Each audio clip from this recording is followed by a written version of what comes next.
This week on Christian World News, a place of refuge for migrants from all corners of the earth. 35,000 of them have passed through the doors of this church in Tijuana. See how it all started with a dream from God. And the nature-loving nanotechnologist. Meet the bow-hunting scientist who took down a bear. How did she find faith and healing while sitting in a tree stand? Plus, homeless, hungry, and in desperate need. Brave relief workers sacrifice their Christmas to help the victims of a deadly typhoon.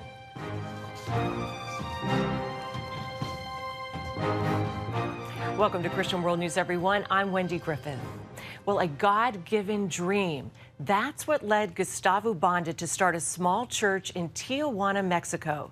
He and his wife never imagined it would become a refuge for tens of thousands of migrants seeking freedom in America. Yet that's exactly what happened. George Thomas brings us the amazing story.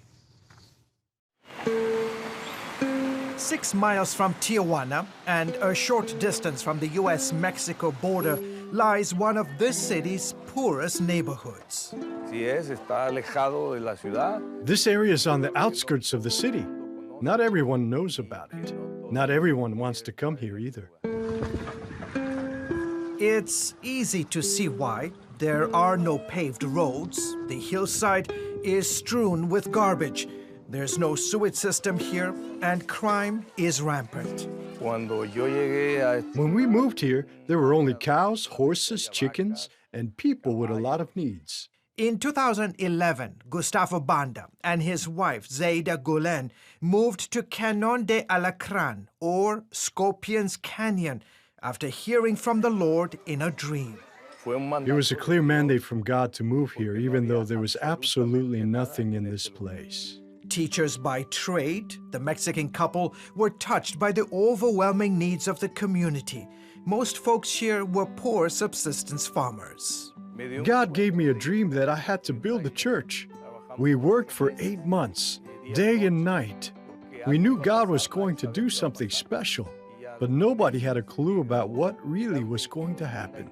That year, Templo Embajadores de Jesus, or Ambassadors of Jesus, was born in the heart of Scorpion's Canyon. Banda held services on Sunday, then hit the rugged roads the rest of the week, going house to house, ministering to physical and spiritual needs. We shared the love of Jesus with them. It was a mandate from God that we had to go to the poor. In 2016, that focus drastically changed when thousands of Haitians, escaping poverty and back-to-back natural disasters, began to carve a dangerous 7,000-mile path to the U.S.-Mexico border. Many landed on the church's doorsteps, less than 30 minutes from the San Isidro border. Within months, 22,000 Haitians had arrived in the city of Tijuana. The church became a place of refuge. I did not know, nor did I ever imagine, that there would be so many people in the church. Since then, Banda has opened his church doors to migrants from all parts of the world. It started with migrants coming from Haiti, Africa, Pakistan, and the Middle East. Today, we mainly have people from El Salvador, Guatemala, Ecuador, Nicaragua, Colombia, and some from Mexico.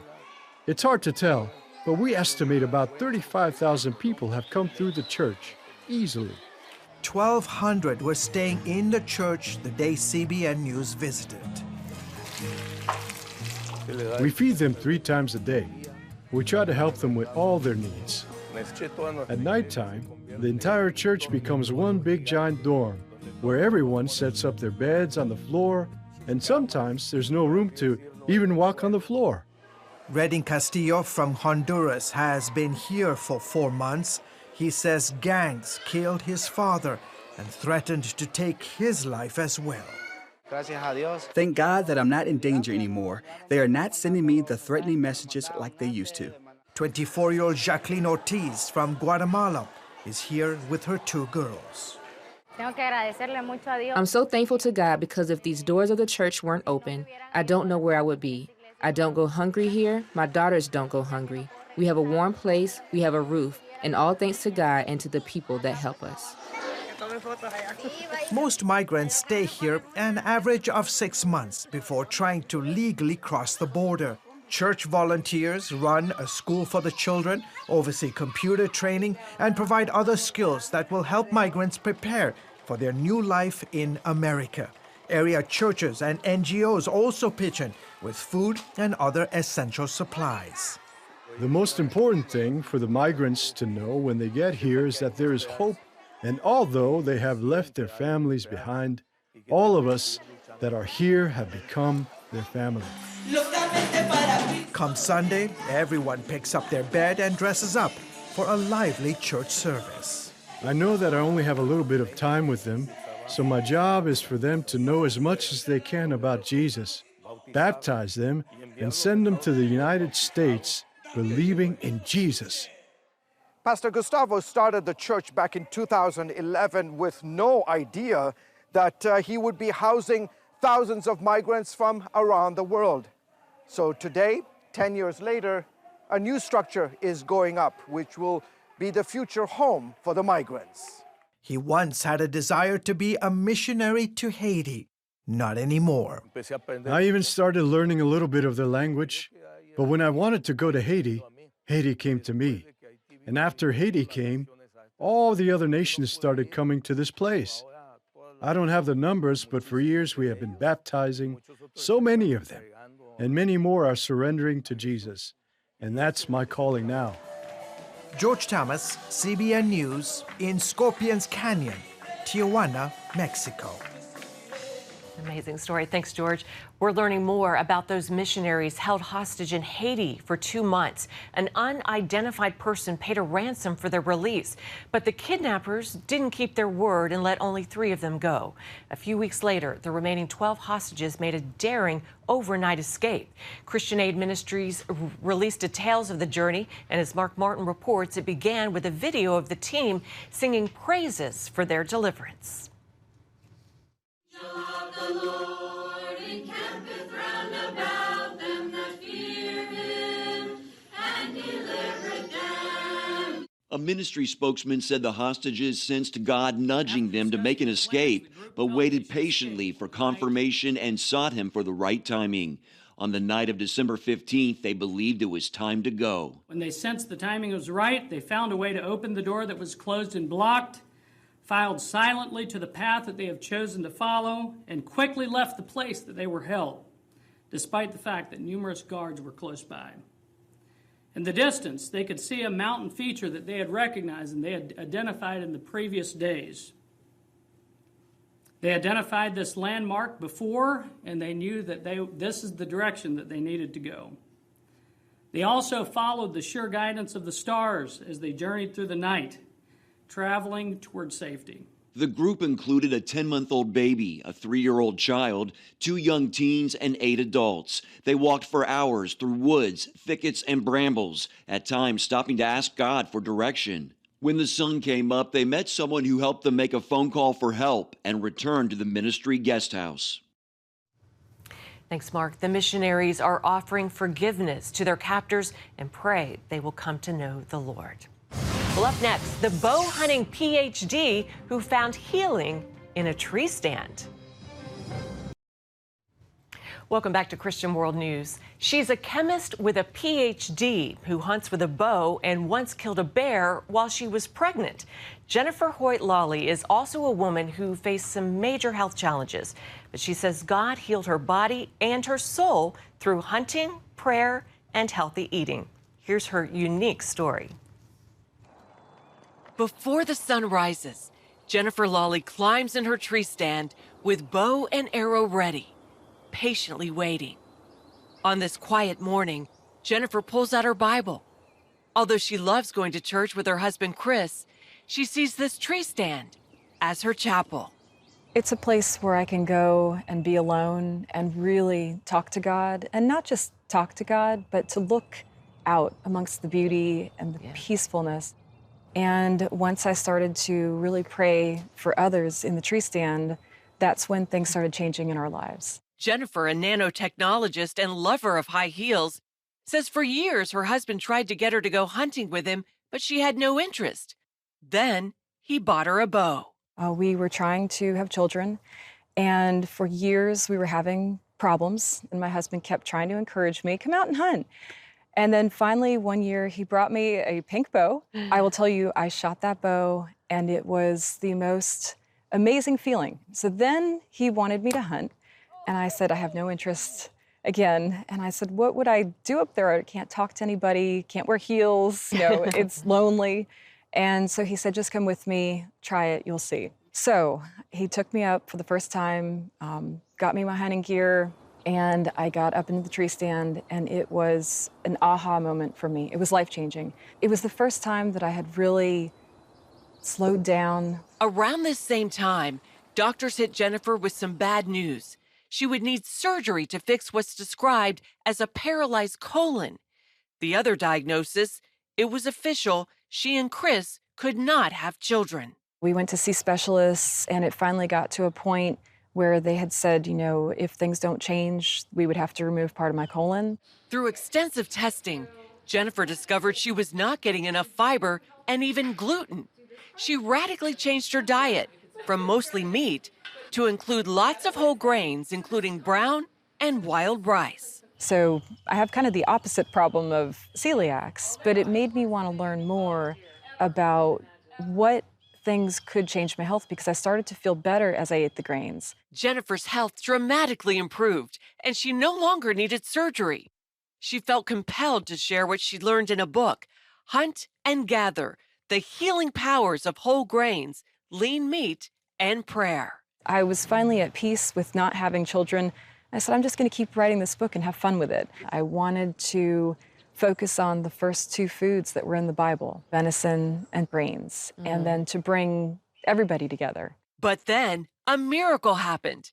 After 10 years of infertility, Jennifer and Chris conceived, and today have 2 beautiful children.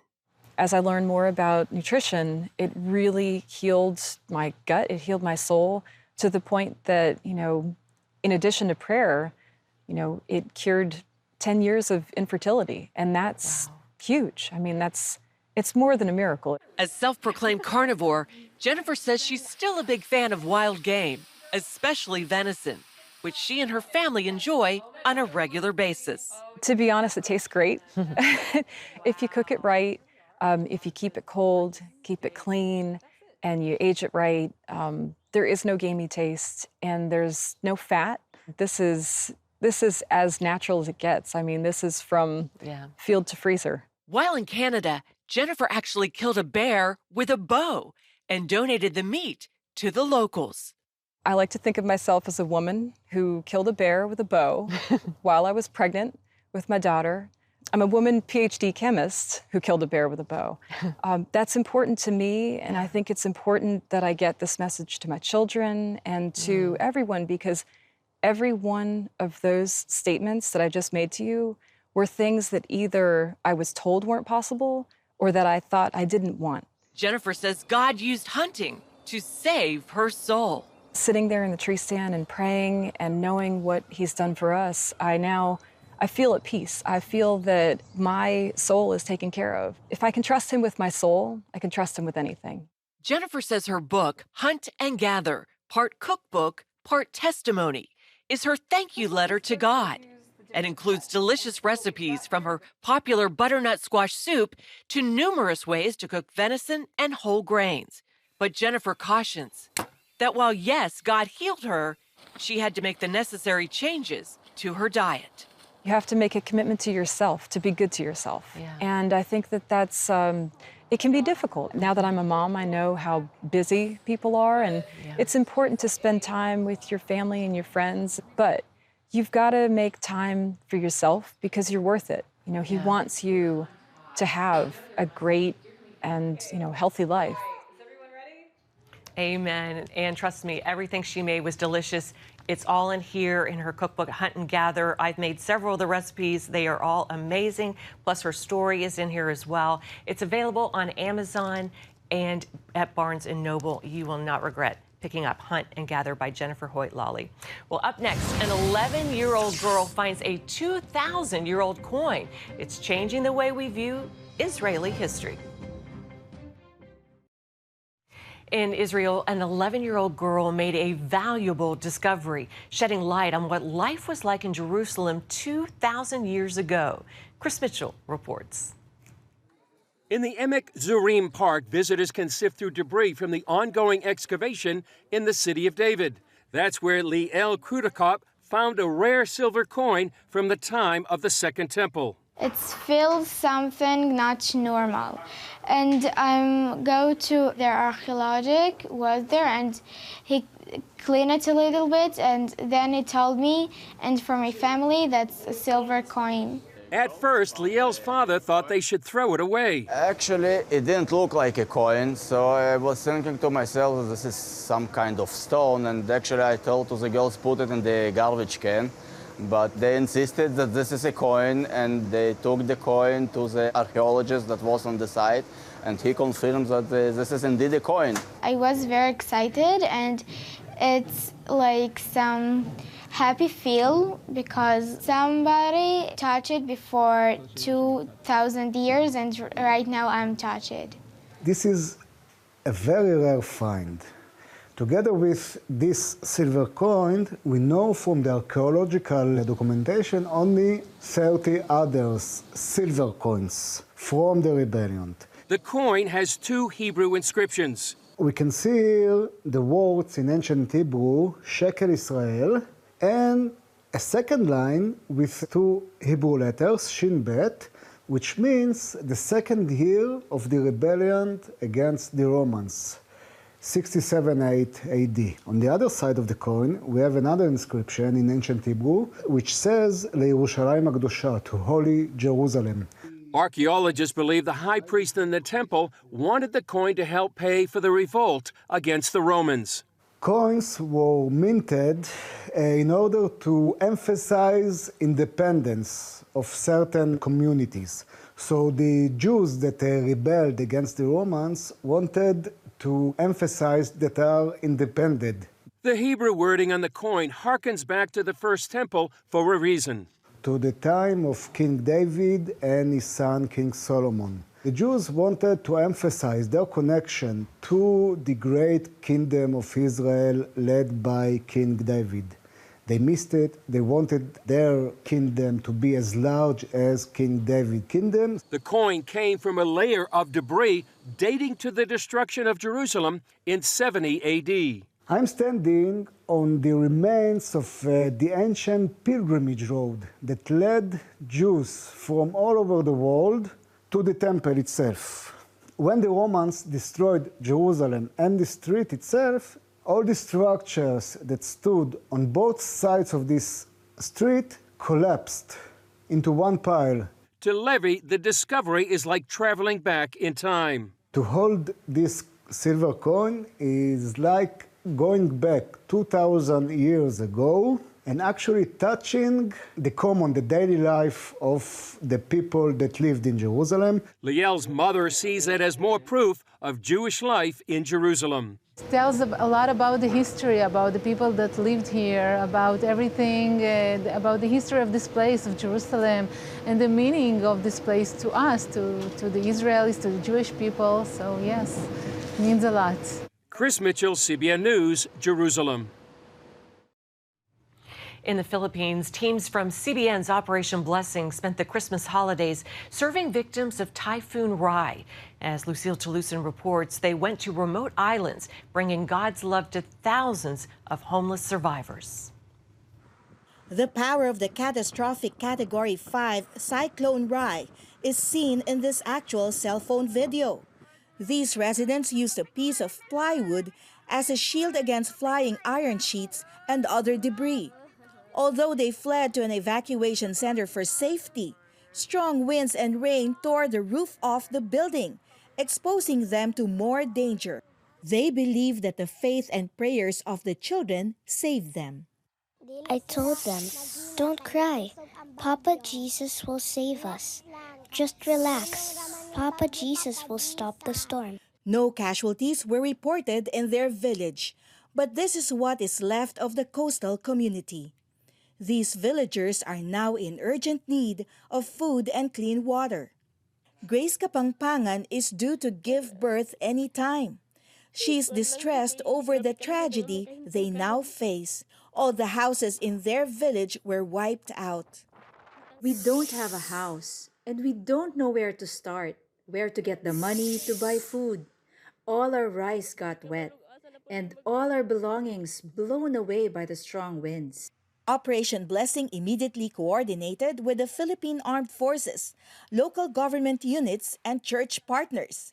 OB was the first non-government organization to help most of the communities of Siargao and the Dinagat Islands, right on Christmas Day. Without your help, we will not have anything to eat today. Thank you so much to all of you who extended assistance to us. Thank you so much. Also, on the island of Leyte in central Philippines, tens of thousands were left homeless by Typhoon Rai. Many of them, like Jennifer Danhao and her family, now live in makeshift tents along the road. Jennifer shared her Christmas wish with CBN News. I just want for my family to be more comfortable, especially during the cold nights. Jennifer got her wish when another Operation Blessing team saw them camped along the road and gave her family and her neighbors food bags containing rice, noodles, canned goods, water, coffee, and New Testament Bibles. They also received much-needed mats and blankets. I am so happy because you gave us a mat, and the blanket will keep us warm. We can use them for the rest of our lives. And we have food for Christmas that will last until the new year. Thank you so much. Despite difficulty in transporting much-needed relief, Operation Blessing made it to the hardest-hit islands over the Christmas holidays, bringing the spirit of good cheer, hope, and love to the typhoon survivors. Lucille Talusan, CBN News. Thanks, Lucille. Great reporting as always, and our prayers definitely go out to those in the Philippines suffering from Typhoon Rai. Well, thanks for joining us for this week's edition of Christian World News. Until next week, goodbye, and as always, God bless you.